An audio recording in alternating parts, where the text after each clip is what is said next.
presented by the United States Air Forces in Europe.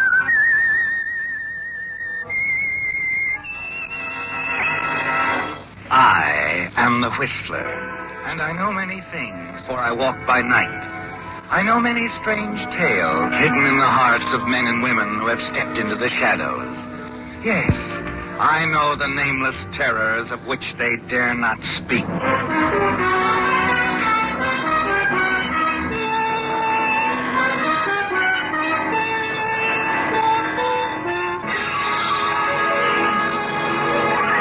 And now, the Whistler's strange story, Stolen Letter.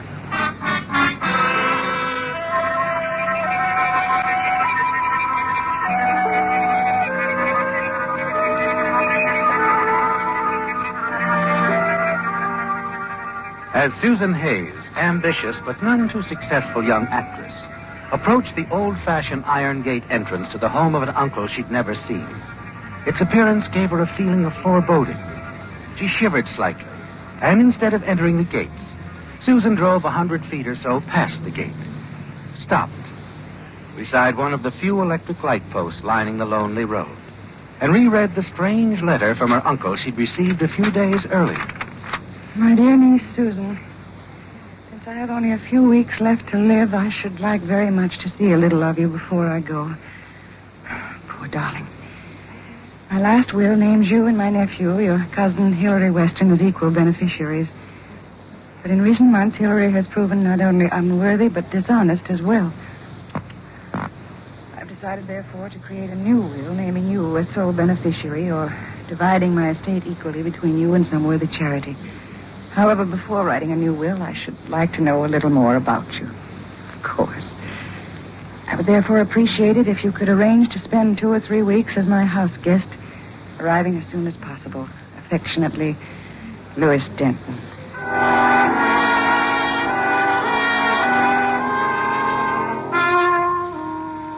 You place the letter in your purse. Decide you owe it to your uncle to spend at least a few days in his home. Then you enter the grounds.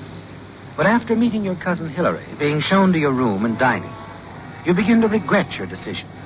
For your presence in the house is obviously distasteful to your cousin and your uncle's secretary, Patricia Meadows. Why can't I see Uncle Louis this evening, Hilary? At least tell him I've arrived. I'm sorry, Susan, but I have orders from the doctor to give Uncle his sedatives. I gave him one at 7, and it's past 9 now. Furthermore, he's not to be disturbed. It might make him restless. I see. Well, tomorrow morning will do just as well, I suppose. Patricia will take you to see him in the morning. She's been Uncle's secretary for nearly a year now. Right, Patricia? Yes, but I couldn't make a go of it as an actress. I decided to become a secretary. I may have to do the same thing. I'm an actress, too, but so far I haven't set any worlds on fire. I was planning on going to New York after leaving here. Sleepy? Oh, horribly. If you two will excuse me, I think I'll retire. I'm awfully tired.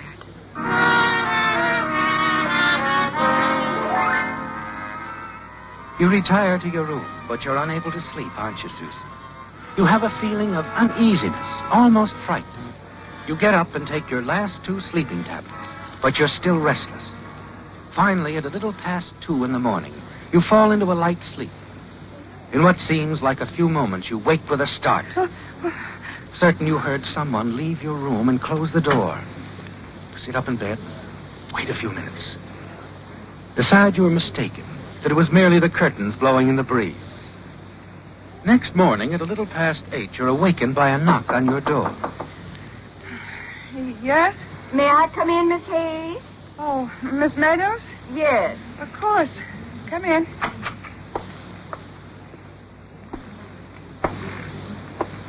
Miss Hayes, I'm afraid I have bad news for you. Yes? Your uncle died in the night. Oh, no. His heart? Well, the doctor seems to think that he may have died from an overdose of sleeping tablets. But I thought Hilary... Well, Hilary gave him his one nightly sedative at 7 o'clock. But the doctor says his appearance definitely indicates that someone must have given him some more later on. More? But who? Well, that's what the sheriff wants to find out. He's downstairs now. He wants to talk to you as soon as you get dressed.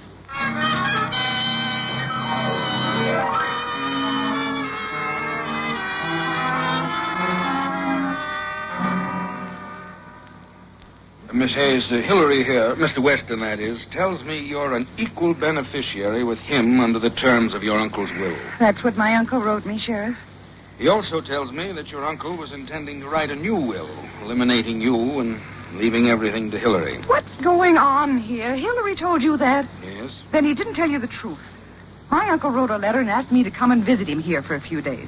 He also told me quite definitely that he was very disappointed in Hillary, that he decided to write a new will, naming me as sole beneficiary and eliminating Hillary. You have that letter? Yes, it's on the dressing table in my room. I'll go get it. Never mind. I'll go get it, Miss Hayes.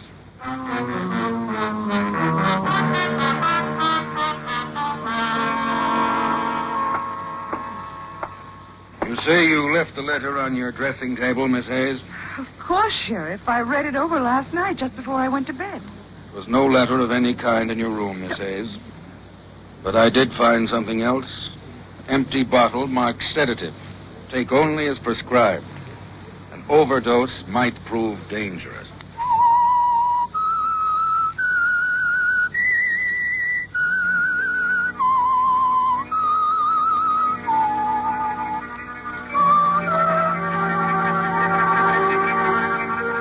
You're certain of one of two facts, aren't you, Susan?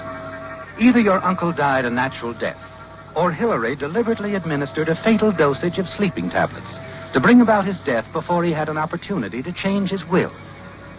You tell your story to the sheriff over and over again, but he doesn't believe you. And you admit to yourself that in his position, you probably wouldn't either. Hillary has lived in your uncle's home since he was a small child and has known the sheriff since boyhood. Everyone in town knows Hillary. You are a stranger, an outsider. You're surprised when the Crenwood sheriff leaves without placing you under arrest. There's just nothing else I can say, Sheriff. I had the letter and now it's gone. Well, I think I found out all I can this morning anyway. There's nothing to do now but wait for the medical report. If Mr. Denton died from an overdose of sleeping tablets, I'm afraid it looks rather bad for you, Miss Hayes. But look, I told you. I took the last 2 sleeping tablets in that bottle myself. Why should I want to kill my uncle? I've never even seen him.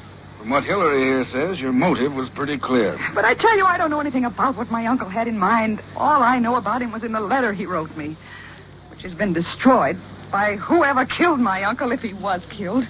Too bad you can't produce that letter you say your uncle wrote you. Might have helped your position a great deal. Whoever killed my uncle destroyed that letter. You're suggesting some specific person? Yes. Whoever had the most to gain from my uncle's death. From what Hillary says, you did. Anyway, you'll be hearing from us after we find the results of the medical report. I'll be back in 3 or 4 hours. Naturally, I expect all of you to remain in town. Of course. Bye, Sheriff. Bye, Hillary. Miss Meadows. Be seeing you, Miss Hayes. You'll all be here, of course. Naturally. Well, I think I'll ride with you, Sheriff. I've got a lot of things to do in town. I'll be back in 3 hours or so, Patricia. Take care of Susan. Of course, Hillary.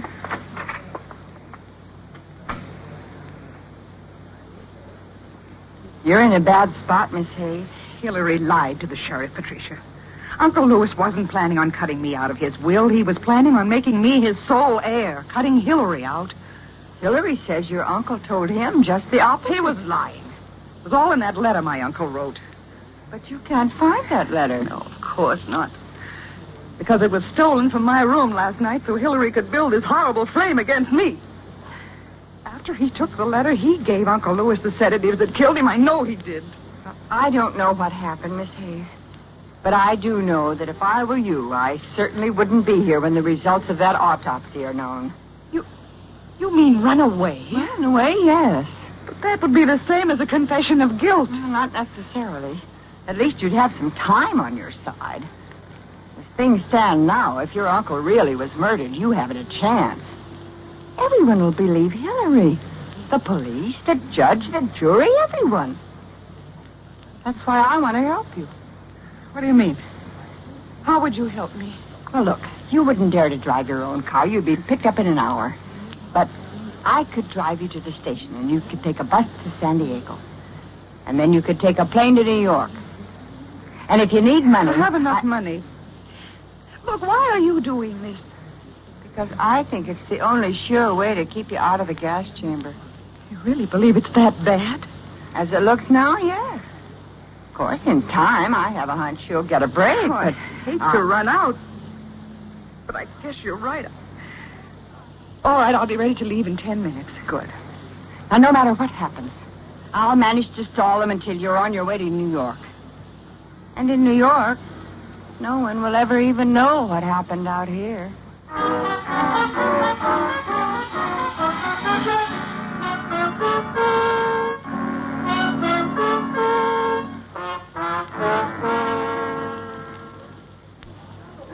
Karen Layton, Sandusky, Ohio. Were you expecting any mail preceding your arrival, Miss Layton? No. Let's see. We have a small single on the 12th floor. Well, that will be fine. I'll only be here a few days. Here we are, 1202. Boy, show Miss Layton to 1202. Thank you. Oh, is there a beauty parlor close by? Right across the street. Madame Dana's.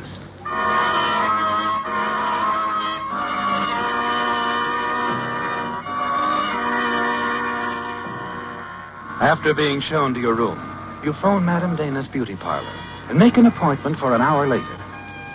Then you return to the lobby, buy an afternoon paper. Buried in an obscure spot on the 5th page, a small headline startles you. West Coast actress sought in death of wealthy uncle.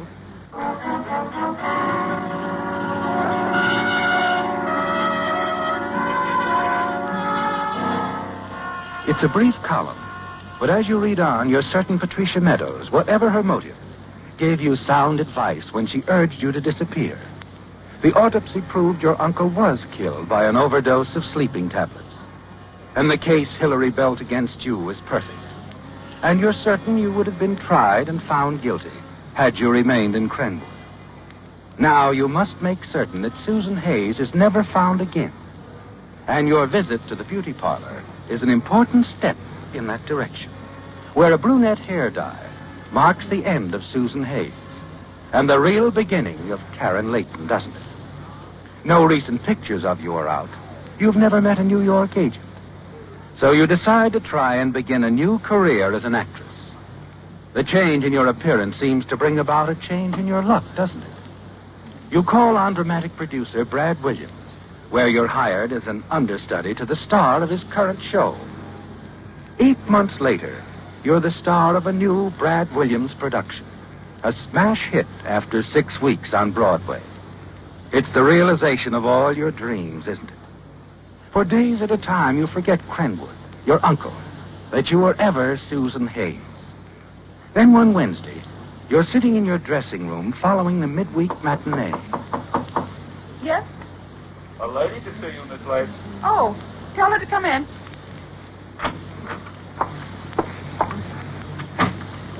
Hello, Miss Layton. Oh, how do you do? I'm afraid I don't know you.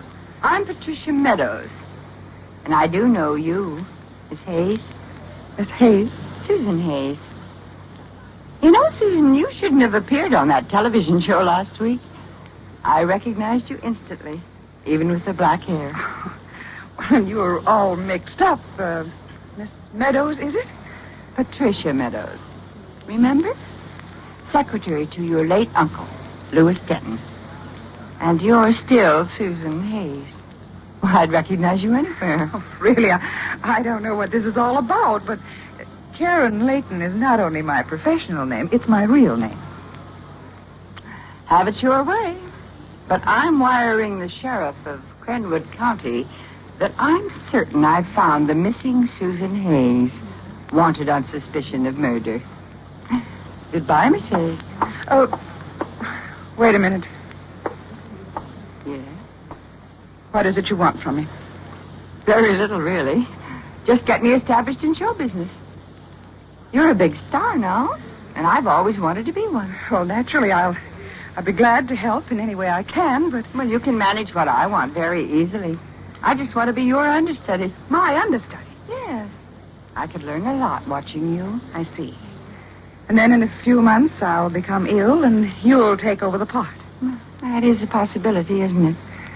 What makes you think you could play the part? I can play the part.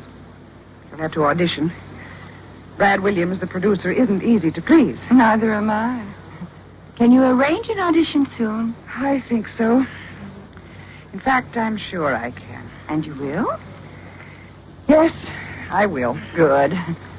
I'll be grateful to you forever, Miss Layton.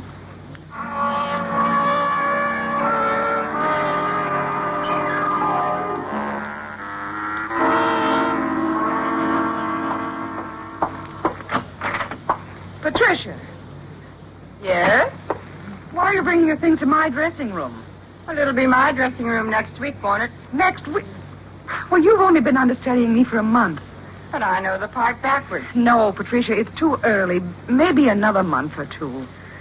You know, Karen, well, lately you haven't been looking very well. Even Brad's noticed it. He mentioned it to me only yesterday. After a subtle hint from you. Perhaps. How can I possibly explain to Brad that I'm ill? He'd insist on his own doctor examining me. Oh, you'll think of something. Unless, of course, you'd prefer to have me notify the Crenwood police that I found Susan Hayes. Oh, I guess you will. And you're right. I'll think of something.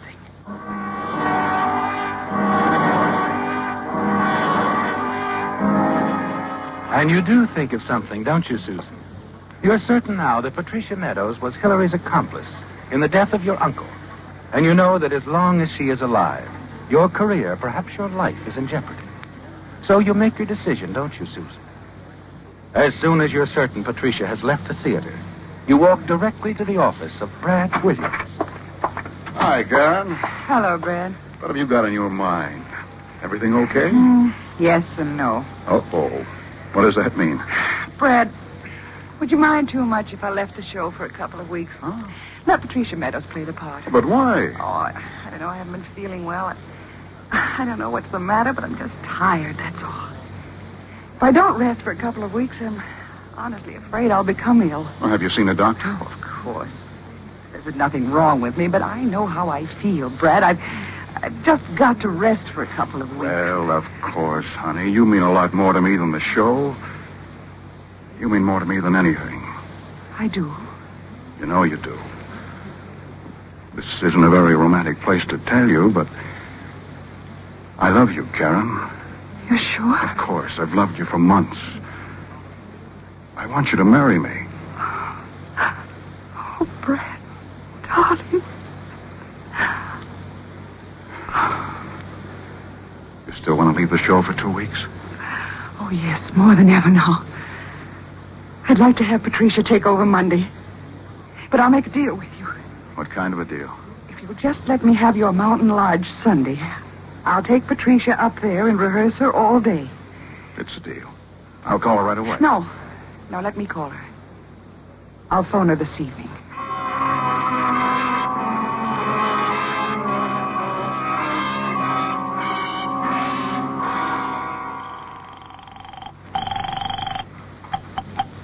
Hello? Hello, Patricia. Like I told you, you win. I told Brad right after you left. You're taking over the part Monday. I thought you'd think of something. Brad wants me to rehearse you all day Sunday. He suggested we drive up to his mountain lodge and work all day, okay? Suits me. We'll be ready about 8 Sunday morning. I'll pick you up.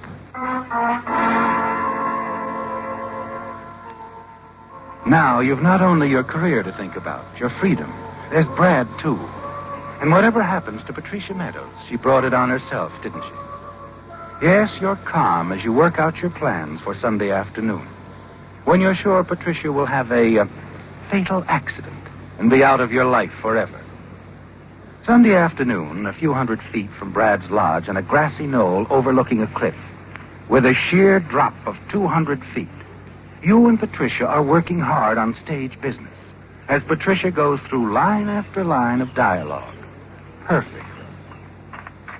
Was my walk all right that time? Yes, but when you read that line, I love him, I can't do without him, I just can't. You should take about 5 steps forward and speak more slowly. Oh, you ought to be holding his picture, too. Okay, I'll hold my purse for a prop. I'll do it perfectly this time. Now you watch. I love him. I can't do without him. I just can't. It's going exactly as you planned, isn't it, Susan? She's only 10 or 12 feet away from the cliff. A quick run forward, a hard push, 2 at the most while she's off balance. And your worries are over. You drop your script and start forward. Then stop. You can't do it, can you, Susan?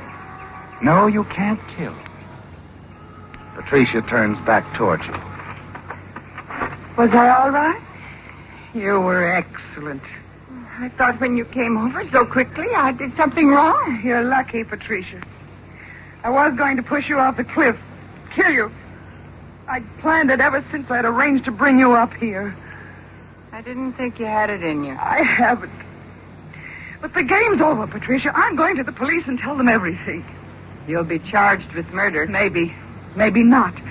When I tell them you've been protecting me all this time, and they start questioning you and Hillary, I've an idea things might turn out a little differently than you think. Now, wait a minute. What can you gain by going to the police? I'm the only one who knows who you are. Now, look, just forget about leaving this show. I'll just stay on as your understudy, and sooner or later I'll get a break. You've gotten your last break as far as I'm concerned. I'm going to the police and tell them everything. No, you're not. I'm not going to lose after getting this far. With you out of the way, I'll be a star in a year. You're going over that cliff. No, Patricia, be careful. Patricia, give me your hand.